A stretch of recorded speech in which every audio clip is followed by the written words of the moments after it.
ಮುಂದಿನ ಸುದ್ದಿಗೆ ಹೋಗೋಣ. CJP ಶಾಲೆಗಳನ್ನು ಸರಿ ಮಾಡಬೇಕು ಅನ್ನೋ ಒಂದು ಅಭಿಯಾನವನ್ನು ಕೈಗೆತ್ತಿಕೊಂಡಿದೆ. ಸ್ಕೂಲ್ ಠೀಕ್ ಕರೋ ಅಂತ. ಸ್ಕೂಲ್ ಠೀಕ್ ಕರೋ, ಶಾಲೆ ಸರಿ ಮಾಡಿ ಅಂದರೆ ಶಾಲೆ ಕಟ್ಟಡಗಳು, ಬೇಸಿಕಲಿ ಶಾಲೆಗೆ ಹೋಗೋ ರಸ್ತೆ, ಒಂದು ಗ್ರೌಂಡು, ಮೇಲೆ ಗಟ್ಟಿಯಾದ ರೂಫ್ ಆದರೂ ಇದೆಯಾ, ಇದೊಂದು ಅಭಿಯಾನವನ್ನು ಹಮ್ಮಿಕೊಂಡಿದ್ದಾರೆ.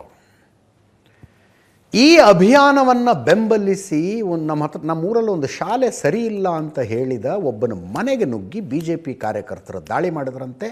ಆತನ ತಂದೆಯನ್ನೇ ಕೊಂದುಬಿಟ್ರಂತೆ. ಪಶ್ಚಿಮ ಬಂಗಾಳದಿಂದ ಬರ್ತಾ ಇದೆ ಸುದ್ದಿ. ಪಶ್ಚಿಮ ಬಂಗಾಳದಿಂದ ಆಗಸ್ಟ್ 13ನೇ ತಾರೀಖು ಸ್ಕೂಲ್ ಠೀಕ್ ಕರೋ ಅಭಿಯಾನಕ್ಕೆ CJP ಕರೆ ಕೊಡ್ತು. ಆ ಕರೆಯಂತೆ ಪಶ್ಚಿಮ ಬಂಗಾಳದ ಬಂಕುರಾ ಜಿಲ್ಲೆಯ ಕರಿಶುಂಡ ಅನ್ನುವ ಗ್ರಾಮದಲ್ಲಿ CJP ಕಾರ್ಯಕರ್ತ ಹಫೀಜ್ ನಮ್ಮೂರಿನ ಶಾಲೆ ಹಿಂಗಿದೆ ನೋಡ್ರಿ ಅಂತ ತೋರಿಸ್ದ. ಆತ ಸರ್ಕಾರಿ ಶಾಲೆಗೆ ಹೋಗಿ ತೋರಿಸ್ದ, ಇಂಥ ಪರಿಸ್ಥಿತಿ ಇದೆ ನಮ್ಮೂರಿನ ಶಾಲೆಯಲ್ಲಿ ಅಂತ. 14ನೇ ತಾರೀಕು ಆತ ತೋರಿಸಿದ ಮಾರನೇ ದಿನ ಮಾರಕಾಸ್ತ್ರಗಳನ್ನು ಹಿಡಿದುಕೊಂಡ ಒಂದು ಗುಂಪು ಆತನ ಮನೆಗೆ ನುಗ್ಗುತ್ತಂತೆ. ಮನೆಯಲ್ಲಿದ್ದವ್ರನ್ನೆಲ್ಲ ಹೊಡೆದಿದ್ದಾರೆ. ಆ ಹೊಡೆತಕ್ಕೆ ಹಫೀಜ್ನ ತಂದೆ ಮೊಹಮ್ಮದ್ ಮಾಫಿಕ್ ನೆಕ್ಸ್ಟ್ ಡೇ ಹಾಸ್ಪಿಟಲಲ್ಲಿ ತೀರ್ಕೊಂಡಿದ್ದಾರೆ. ಆಗಸ್ಟ್ 15ಕ್ಕೆ ಹಾಸ್ಪಿಟ್ಲಿಗೆ ಕರ್ಕೊಂಡು ಹೋಗ್ತಾರೆ, ಅಲ್ಲಿ ತೀರ್ಕೋತಾರೆ. 8 ಜನನ ಈ ಕೇಸ್ನಲ್ಲಿ ಅರೆಸ್ಟ್ ಮಾಡಲಾಗಿದೆ. 8 ಜನರ ಪೈಕಿ ಒಬ್ಬ BJP ನಾಯಕ, ಸ್ಥಳೀಯ BJP ನಾಯಕ. ಶೇಖ್ ಆಜಾದ್ ಅಂತ ಒಬ್ಬ, Srikanth Maji, Prashant ರೂಯಿದಾಸ್, Rohit Maji, Bablu Maji, Santu Maji, Tinku ಕಿಯೋರಾ. ಇವರ ಪೈಕಿ ಅಷ್ಟಮ್ ಮಾಝಿ ಅನ್ನುವಂಥವನು ಸ್ಥಳೀಯ BJP ನಾಯಕ. ಅಭಿಜಿತ್ ದೀಪ್ಗೆ ಟ್ವೀಟು ಮಾಡಿದ್ರು, CJPಯ ಸಂಸ್ಥಾಪಕ. ಓವರ್ ದ ಫೋನ್ ಮಾತು ಆಡಿದ್ರು. ನಾನು ಶೇಖ್ ಅಬ್ದುಲ್ ಹಫೀಜ್ ಜೊತೆಗೆ ಮಾತನಾಡಿದೆ. ಅವರ ಜೊತೆಗೆ ಮಾತನಾಡುವಾಗ ನಾನು ದುಃಖಿತನಾಗಿದ್ದೆ. ನಿಮ್ಮಂಥ ಮಗನನ್ನು ಹೊಂದಲು ದೇಶ ಹೆಮ್ಮೆ ಪಡುತ್ತೆ. ದ್ವೇಷದ ಅಪರಾಧಕ್ಕೆ ನೀವು ನಿಮ್ಮ ತಂದೆಯನ್ನು ಕಳೆದುಕೊಂಡ ನಂತರ ಶಾಲೆಗಳನ್ನು ಸುಧಾರಿಸಲು ನೀವು ದೃಢ ನಿಶ್ಚಯ ಮಾಡಿದ್ದೀರಿ. ನಾವು ಯಾವಾಗಲೂ ನಿಮ್ಮ ಕುಟುಂಬದೊಂದಿಗೆ ನಿಲ್ಲುತ್ತೇವೆ. ಇದು ಟ್ವೀಟ್ ಆಗಿತ್ತು.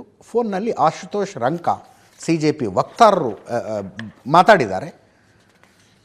ಸುವೇಂದು ಅಧಿಕಾರಿ, ಪಶ್ಚಿಮ ಬಂಗಾಳದ ಮುಖ್ಯಮಂತ್ರಿಯನ್ನು ಪತ್ರಕರ್ತರು ಪ್ರಶ್ನೆ ಮಾಡ್ತಾರೆ, ಇಂಥದ್ದೊಂದು ಘಟನೆ ನಡೆದಿದೆ, ಏನು ಹೇಳ್ತೀರಿ ಅಂತ.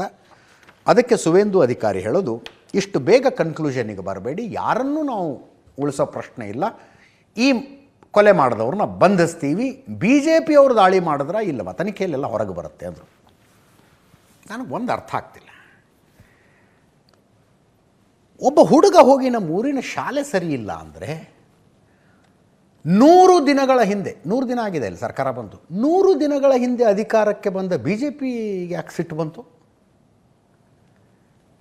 79 ವರ್ಷ ಪಶ್ಚಿಮ ಬಂಗಾಳವನ್ನು ಬೇರೆಯವರು ಆಳಿದಾರ್ರಿ. ಕಾಂಗ್ರೆಸ್ ಇತ್ತು, ಕಮ್ಯುನಿಸ್ಟ್ ಬಂದರು, TMC ಆಳ್ತು.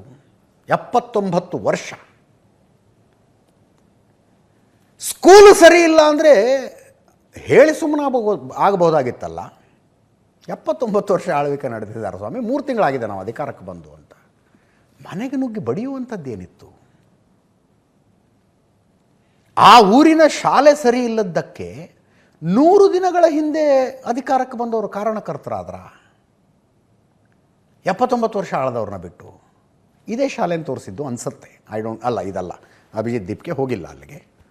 ಇದು ಮಹಾರಾಷ್ಟ್ರದ ಒಂದು ಸ್ಕೂಲು. ಮಹಾರಾಷ್ಟ್ರದಲ್ಲಿ ಕೇಳಿದರೆ ಅರ್ಥ ಇದೆ ಅಂದರೆ ಮಹಾರಾಷ್ಟ್ರದ BJPಗೆ ಈ ಶಾಲೆ ಹಿಂಗಿದೆ ಅಂದರೆ ಚುಚ್ಚಿದಂಗೆ ಆದರೂ ಒಂದು ಅರ್ಥ ಇದೆ. ಅದು ಶಾಲೆ ಸರಿ ಮಾಡಬೇಕು, ಮನೆಗೆ ನುಗ್ಗೋದಲ್ಲ, ಶಾಲೆ ಸರಿ ಮಾಡಬೇಕು. ಅದನ್ನು ಪಶ್ಚಿಮ ಬಂಗಾಳದ BJPಯವ್ರಿಗೆ ಏನಾಯಿತು? 3 ತಿಂಗಳಾಗಿದೆ ರೀ ಅವ್ರು ಅಧಿಕಾರ ವಹಿಸ್ಕೊಂಡು. 15 ವರ್ಷ ಪಶ್ಚಿಮ ಬಂಗಾಳವನ್ನು ಆಳಿದ ಮಮತಾ ಬ್ಯಾನರ್ಜಿಗೆ ಬೇಜಾರಾಗಿಲ್ಲ.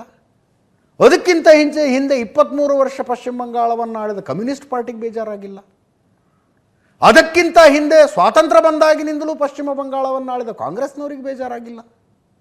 3 ತಿಂಗಳಿಂದ ಬಂದವ್ರಿಗೆ ಬೇಜಾರಾಗ್ಬಿಡ್ತಾ, ಸಿಟ್ಟು ಬಂದುಬಿಡ್ತಾ, ಮಾರಕಾಸ್ತ್ರಗಳನ್ನು ಹಿಡ್ಕೊಂಡು ನುಗ್ಗಿಬಿಟ್ರ.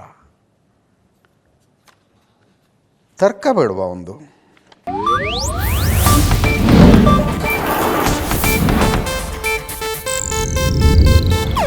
ಇದು ಏಷ್ಯಾನೆಟ್ ನ್ಯೂಸ್ ನೆಟ್ವರ್ಕ್ ಪ್ರಸ್ತುತಿ.